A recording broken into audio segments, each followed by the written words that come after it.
साले अनुज, अबे तू यार, और तू तो मुझे लेने आने वाला था है? अबे तू तो कल आने वाला था ना। अबे मुझे आज आना था, लेकिन तुझे लड़कियों से फुर्सत मिले तब तू मेरा फोन उठाएगा ना है? चल यार घर चलते, ला बैग दे। नहीं रहने दे, चल। अरे देना। अरे चल चल आजा भाई आजा। और बता, तेरी शादी वादी की बात चल रही थी? वह शादी की बात क्या चल रही थी भाई, मेरी तो शादी तय भी हो गई। अरे वाह, बधाई हो मेरे शेर। थैंक यू भाई थैंक यू, लेकिन यार अनुज सूखी बधाई से काम नहीं चलेगा भाई। तो अबे तेरे को 3-4 दारू की पेटी का जुगाड़ करवाना पड़ेगा। अबे पागल है क्या, स्मगलिंग करेगा? बस स्मगलिंग नहीं करनी। हाँ, हमारे जो रिश्तेदार है ना वो बहुत पियक्कड़ है। ओ। अब तू आ गया है तो कैंटीन से दारू वारू निकलवा लेंगे। और एक बात बता, तू पैदल पैदल घूम रहा है, बाइक कहाँ है तेरी? वो तो निकाल दी ना मैंने, भेज दी। क्यों? अबे देख अब शादी हो रही है तो नई बुलेट देने की कह रहे थे। अच्छा, तो मैंने कहा नई बुलेट लेते हैं ना यार। अब तू आ गया है तो कैंटीन से एक बुलेट भी निकलवा लेंगे लगे यार। तो अपना दारू की पेटी हो गई, अपना बुलेट हो गई, अपना दोनों मस्ती में घूमेंगे। चल भाई तेरा घर तो आ गया है। अच्छा घर पे बताया तो नहीं है किसी को? नहीं मैंने नहीं बताया भाई, तूने मना किया था ना यार, ऐसे कैसे। फिर ठीक है सर। फिर मैं आऊँ कल सुबह आऊँ, अपने कैंटीन का कार्ड वार्ड रख ली यार, मतलब करवा लेते हैं यार ये, मतलब दारू और बाइक वाला काम है ना। चल फिर मिले कल, ठीक है? तू आराम कर, तब तक मिलते हैं कल।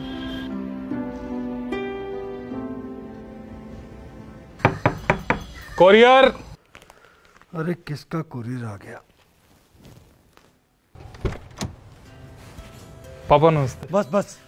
अरे बच्चे तू अचानक बताया भी नहीं। हाँ चल चल चल अंदर आ। भाई अपना फौजी घर आ गया। तेरी भाभी सुबह ही कह रही थी वॉशिंग मशीन खराब हो गई है, अच्छा हो तो आ गया, अब कैंटीन से नहीं निकलवा लेंगे। भाई अपना फौजी आ गया, मिल लो आके। और भाई कैसे हो बदमाश हैं? लो चॉकलेट खाओ, जाओ खेलो। अरे भाई तूने तो खुश कर दिया, वेनस। बड़े समय से आया। कल ज्योति को देखने लड़के वाले भी आ रहे हैं। देखने वाले? हाँ हाँ चल चल, अभी फोन आ रहा है, मैं शाम को गप्पे ठोकेंगे, बैठेंगे, चल पीते। अरे भैया नमस्ते भैया, बहुत सही समय पर आया, मैं भी खाना ही बना रही थी। चलो जल्दी से आप हाथ मुंह धो लो, मैं फटाफट खाने लगाती हूँ। आ जाओ जल्दी, चलो चलो चलो, चलो। लेकिन ये ज्योति भैया कैसे हो? दो ये दो मुझे। तुझे देखने वाले आ रहे हैं। और तेरी पढ़ाई? अरे भैया पढ़ाई तो जिंदगी भर होती रहेगी। चलो आ जाओ जल्दी से, खाना लगा रही हूँ मैं। चल। अरे अंकल लीजिए ना, आप तो कुछ खा ही नहीं रहे हैं। जी जी लेते। अरे आंटी आप भी लीजिए ना। हाँ हाँ क्यों नहीं। ये समोसा और मिठाइयाँ हमने घर पे बनाई है, आप चिंता मत करो, आप मोटे नहीं होंगे। तुम तो बहुत टैलेंटेड हो। बहुत अच्छा परिवार है आपका भाई साहब, सब हंसमुख है। जी बिल्कुल हमारे परिवार की तरह। और वैसे भी जब आपकी बेटी हमारे घर आएगी और आप उसे खुश देखोगे तो अपने आप समझ जाओगे। हाँ हाँ बिल्कुल। वैसे किस टाइप की शादी सोच रहे हैं आप? क्या मतलब? जी हमारा मतलब था कि हम लोग मिलके वेंकट हॉल बुक कर लेते तो खर्चा भी कम हो जाता। देखिए शादी में खर्चा तो होता ही है, लेकिन हम दान दहेज प्रथा के बिल्कुल खिलाफ हैं। क्यों जी? न लेते हैं न देते हैं, बाकी आप अपनी बेटी को जो देंगे वो तो उसी का रहेगा ना। बात तो आपकी बिल्कुल सही है, लेकिन फिर भी कुछ डिमांड हो तो। मैं एक बात कहना चाहती हूँ आप लोगों से, अगर आप लोग बुरा ना माने तो। हाँ आप कहिए ना जो आपको कहना है। मैं ये कह रहा था कि जैसे आपकी बेटी है वैसे हमारी भी एक बेटी है, तो आपका बेटा तो फौज में है, क्यों ना इसका फायदा उठाया जाए।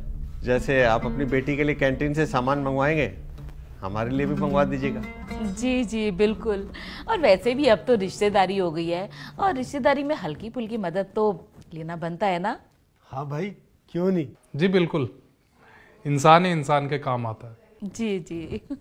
और मैं तो कहूँगा आपके बेटे को फौज में जाना चाहिए। नहीं जी नहीं, हमारा तो इकलौता बेटा है, तो हम इसे फौज में कैसे भेज दें? क्यों? इकलौता बेटा फौज में नहीं जा सकता? अनुज ये क्या बोल रहे हैं? क्या हो गया तुझे? अरे भैया मैंने कुछ गलत कहा क्या?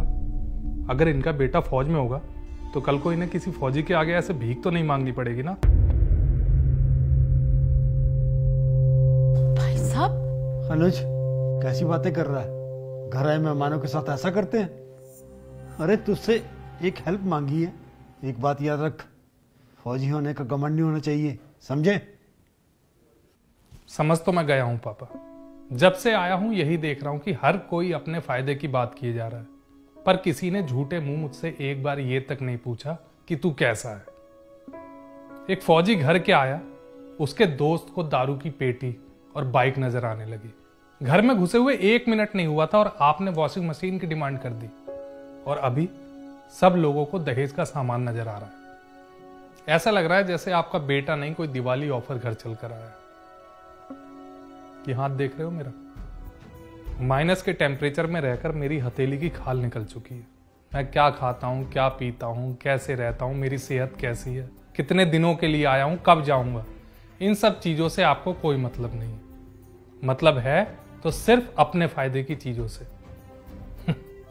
ये तो वही बात हो गई ना पापा, फौजी फौज में, बाकी सब मौज में। और मुझे लगता है शायद आपको अपने फौजी बेटे की इतनी जरूरत नहीं है जितनी उसके कैंटीन कार्ड की जरूरत है। आज से टेंशन मत लेना पापा, मैं आऊं या ना आऊं, आपको अपनी जरूरत की चीजें मिलती रहेंगी। और पापा मैं अपनी छुट्टी कैंसिल करवा के वापस बॉर्डर पे जा रहा हूं, क्योंकि शायद मेरे परिवार से ज्यादा किसी और के परिवार को उसके फौजी बेटे की जरूरत है।